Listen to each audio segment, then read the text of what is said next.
कार्यक्रम के पुण्यार्चक हैं श्री राजेंद्र प्रसाद जैन, श्रीमती ममता जैन, श्री प्रशांत जैन, श्रीमती दिव्या जैन, पारस जैन, श्री भरत जैन, श्रीमती सौम्या जैन एवं समस्त परिवार, मुंबई।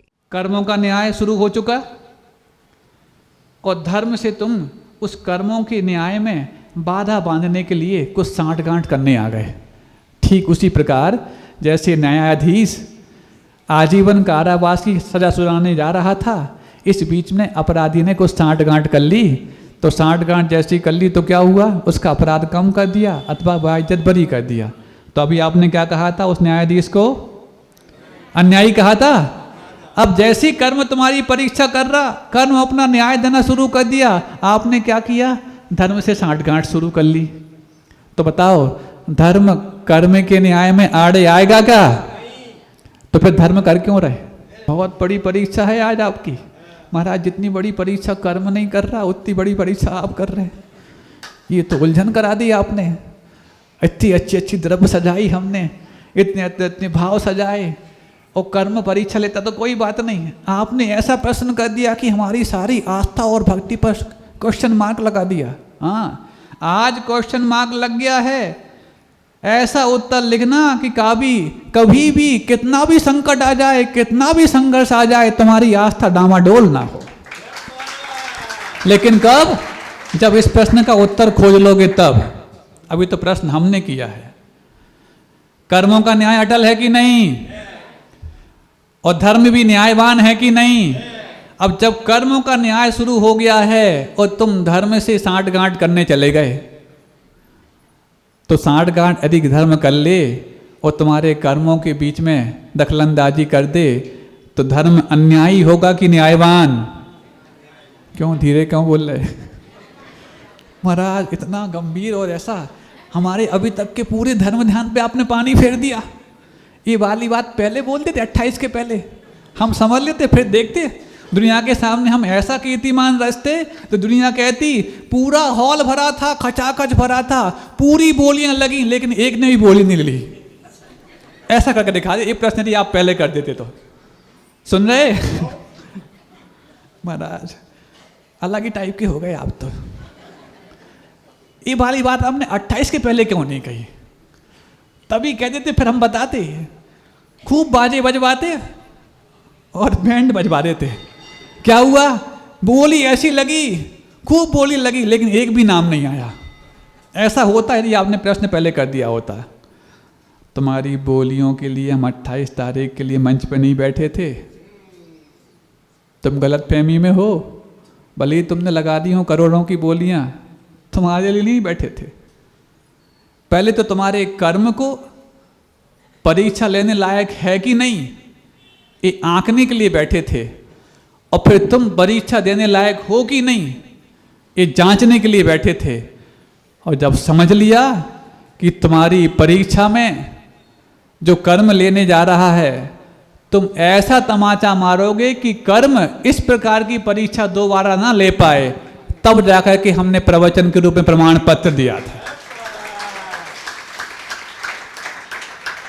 तुम्हें लग रहा था तुम्हारी बोलियों में जो एक एक भजन के बाद एक एक बढ़ रहा था, एक भजन सुनाओ फिर बढ़ेंगे 10, फिर एक सुनाओ फिर बढ़ेंगे 10। तुम भजन सुन रहे थे, हम तो कुछ अलग ही चल रहे थे। उस समय तुम सबके तार भैया जी के पास थे और हमारा तार जुड़ा था पूज्य गुरुदेव के साथ। गुरुदेव से हमने पूछा, भगवान ये लोग आज बहुत उत्साह बता रहे हैं, क्या करना है? गुरुजी कहे प्रारंभ में 5 मिनट बाद बोल दो, उसके बाद में समय मिले तो बोलना, नहीं तो मत बोलना। जी हमने कहा 5-7 मिनट बोल दिया था, बीच में सुना होगा आपने। उसके बाद फिर शांत बैठ गए। आप लोग बहुत उत्साहित थे। आपने कभी हमारा चेहरा देखा था? उस समय आपके मुस्कान को देख करके, आपकी बोलियां बढ़ते देख करके हमारे चेहरे पे मुस्कान नहीं आ रही थी। जब आप आशीर्वाद लेने आए ऊपर, तब भले ही हमने मुस्कुरा के आशीर्वाद दिया। बहुत सोच समझ के, वो बहुत प्लानिंग के तहत कर रहे थे। आपका चिंतन धन गिनने में चल रहा होगा और हमारा चिंतन गुरु के आत्मन को सुनने में चल रहा था। संपर्क जुड़ा हुआ था। भगवान क्या करूं, इनकी तारीफ करूं कि सामान से धर्म का प्रवचन देके पूरा कर दूं। गुरुदेव ने जो कहा वो क्या कहा अभी तुम्हें नहीं बताऊंगा, लेकिन मैंने जो कहा था वो तुम्हें याद है क्या कहा था। तो बस अब जब कर्म तुम्हारी परीक्षा लेने आए तो तुम जो धर्म ध्यान कर रहे हो, महाराज आशीर्वाद देना, प्रवचन सुन रहे हो, पूजन कर रहे हो, शांति धारा कर रहे हो, सब कुछ कर रहे हो, इससे जो तुम धर्म कर रहे हो यदि तुम्हारे कर्मों के न्याय में बीच में आ जाएगा तो ये धर्म भी अन्यायी घोषित हो जाएगा। महाराज आप तो बिल्कुल पल्ला झाड़ लिए। हम पल्ला झाड़ने नहीं बैठे, तुम्हारे दिमाग पर जो कर्म का पल्ला है उसको झड़ाने के लिए बैठे। तो फिर महाराज ठीक है, जब हमारे पुरुषार्थ से सब कुछ होने वाला है, हमारे कर्मों से सब कुछ होने वाला है, तो आज से धर्म हम बंद कर देते। बिल्कुल बंद कर दो, आशीर्वाद है। बिल्कुल धर्म बंद कर दो यदि तुम इस बुद्धि से धर्म करते आए हो तो। महाराज आप तो ऐसी बात कहने लग गए, कल से शांति धारा में नहीं आएंगे, बिल्कुल मत आना, लेकिन ये निर्णय तब करना जब पूरा उत्तर सुन लो। फिर फंसा दिया। इस पार या उस पार कोई तो बात करो, तो तुम भी तो बात करो, इस पार या उस पार। सोच लो जो हमने किया है बिल्कुल नहीं करेंगे अब, या फिर सोच लो महाराज के आशीर्वाद तो क्या, पूज्य गुरुदेव के आशीर्वाद को सफल बनाने के सब कुछ करेंगे हम। ये बीच की मनस्थिति मत लाना जो डामाडोल करती है। और जैसी तुमने ये मनस्थिति लाई, हमने उससे बड़ी डामाडोल वाली परिस्थिति आपके सामने रख दी। तुम क्या डामाडोल हो गए? हमने एक ऐसा प्रश्न कर दिया, तुम्हारे जीवन की आस्था डामाडोल कर दी। अब स्थिर करो। धर्म न्यायवान है कि नहीं? धर्म से न्याय की उम्मीद करते कि अन्याय की? फिर जब कर्म यदि न्याय देने लग गया हो तो तुम धर्म के मजिस्ट्रेट के पास जाकर के उम्मीद क्यों करते हो? थोड़ी सजा कम करा दो, बाइज्जत बरी करा दो, बहुत इज्जत बनाई है हमने। मतलब तुम धर्म को, उस मजिस्ट्रेट को भी अन्यायी घोषित कर रहे हो। महाराज बात समझ में आ गई, अपनी मूर्खता समझ में आ गई, लेकिन उलझन से निकालो तो सही। हम समझ गए कितने पानी में है, हम समझ गए हमारी आस्था कितनी पानी की है, लेकिन महाराज या तो पूरा डुबा दो ताकि दाम खत्म हो जाए, या पूरा उबाल लो। पहले तो तुम ये समझो कि तुम मझधार में हो कि नहीं। कितने लोग मझधार में बताओ? अभी तक तुम धर्म कर रहे थे, मझधार में रह के कर रहे थे कि पार होके कर रहे थे? पूरे अधर्मात्मा हो जाते तो कोई दिक्कत नहीं थी, पूरे धर्मात्मा हो जाते तो कोई दिक्कत नहीं थी, लेकिन तुम धर्म भी कर रहे थे लेकिन बिना आस्था के कर रहे थे। क्योंकि आज जैसे ही तुम्हारे आस्था पर प्रश्न चिन्ह लगाया, तुम्हारे पास कोई उत्तर नहीं है। अब डामाडोल आस्था से धर्म करोगे तो सोचो, तुम डामाडोल पैसा लेकर के किसी दुकान पे जाओ तो दुकानदार भी कहता है कि नहीं है चीज़, रखी तो सामने अलमारी में, वो बिक चुकी है। क्यों? तुम बार बार पैसा निकालते फिर रख लेते, फिर निकालते फिर रख लेते। अब वो समझ जाता दुकानदार ये फालतू में टाइम खोटा करने आया है, रखिए तो वो चीज़ दे दो ना, हम पैसा दे तो रहे हैं। नहीं है, बिक चुकी है वो तो। होता कि नहीं होता? ऐसे ही तुम किस दुकानदार के पास पहुंचे? परमात्मा की दुकान पे पहुंचे तुम, और परमात्मा की दुकान पर पहुंच करके तुम ऐसी डामाडोल स्थिति बनाओ, परमात्मा कह देगा ए खाली कर, नहीं है कुछ। दुनिया में सारी कंपनी के शेयर नीचे आ सकते हैं, ऊपर जा सकते हैं, लेकिन तुम सबने परमात्मा की कंपनी के शेयर खरीदे हैं, कभी नीचे जाने वाले नहीं। लेकिन जैसे ही तुमने शेयर बॉन्ड खरीदते वक्त कुछ डामाडोल किया, वो कंपनी कहेगी बाहर चल, आ गया। ऐसे बोलते, कैसे बोलते? हमें बोलना नहीं आता। सुनते सुनते थोड़ा सीख जाते और आपको बता देते।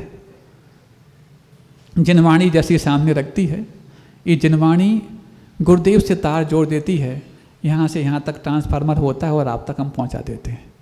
ठीक वैसे ही जो तुमने अपने घर में कलश ले जाने का मन बनाया है, वो एक ऐसा ट्रांसफार्मर तैयार कर लिया है जो जिन गुरु को तुमने याद करके कलश स्थापित करने का मन किया, जैसे ही दिवाली पर आपके घर में वो कलश पहुँचेंगे, ऐसा ट्रांसफार्मर बन जाएंगे। जैसे ही तुमने उस कलश को निमित्त बना करके चिंतन किया कि मैंने ये कलश कब लिया था, कब मन बनाया था, जब गुरु के सामने मैं पहुंचा था, कलश तुरंत एक्टिवेट हो जाएगा। एक्टिवेट समझते? एक्टिवेट हो जाएगा। गुरु को पता चले या ना चले, वो वहीं से उस ऊर्जा को संचित करके लाया है, कनेक्शन जोड़ लेगा और आपके मन के व्यवधान को समाधान देने लायक बन जाएगा। ऐसा ट्रांसफार्मर है ये। मांगलिक इसलिए तो माने जाते हैं। केवली प्रणीत धर्म मांगलिक है कि नहीं? ये आगम तो है ही। ये मांगलिक बन गया, इसके प्रति जैसे ही नमस्कार किया, भले किसी ने यहाँ पर ये शास्त्र भेंट किया हो, तुरंत देखते हो आप नमस्कार करते हैं। भेंट करने वाले को आशीर्वाद बाद में, पहले ये आ गया, ये तार जोड़ेगा, मेरा गुरु से तार जोड़ेगा, इसको नमस्कार कर लिया। ऐसे वो कलश गुरु से तार जोड़ेगा आपको। और जैसे ही यहाँ पर सानिध्य में आकर के बहुत सारे फितूर तो आपके गायब हो जाते कि नहीं हो जाते? तब तो सुनने आते हो रोज, नहीं तो घर बैठ के भी सुन सकते हो, व्यवस्था कर रखी है आप लोगों ने। लेकिन वहाँ नहीं महाराज, वहाँ हम बात तो सुन लेंगे लेकिन तार नहीं जोड़ पाएंगे। इसलिए यहाँ पर हम डायरेक्ट सुनते हैं। लाइव टेलीकास्ट भले ही वहाँ हो रहा हो, लेकिन लाइव टेलीकास्ट तो ओरिजिनल यहाँ पर हो रहा है, जो हम सुनने के लिए आते हैं। वहाँ पर तो जिज्ञासा का समाधान हो पाएगा, लेकिन यहाँ पर तो समस्याएं आने के पहले ही समाधान हो जाती हैं। इसलिए हम आकर के सुनते हैं। सुन रहे हो जो जीने पे बैठे हैं और बाहर बैठ के सुन रहे हैं। कुछ लोग यहाँ भी बैठ जाते हैं और मोबाइल चालू करके सुनते रहते हैं, देखते वहाँ पर हैं, सुनते यहाँ की बात को है। होता है, ऐसे चलता रहता है, सबकी अपनी अपनी व्यवस्थाएं हैं। लेकिन उस दिन भी कहा था, कभी भी साधु के समक्ष बैठने का प्रयास करना, क्योंकि कई बार आप भावना भाते, भगवान एक बार चरण पड़ जाएं, चरण पड़ जाएं। चरण पढ़ना बहुत बड़ी बात नहीं, दृष्टि पढ़ना बहुत बड़ी बात है। क्योंकि चरण तो तुम्हारे पूर्व के पुरुषार्थ से पढ़ने वाले हैं, दृष्टि तो साधु की पुरुषार्थ से पढ़ने वाले।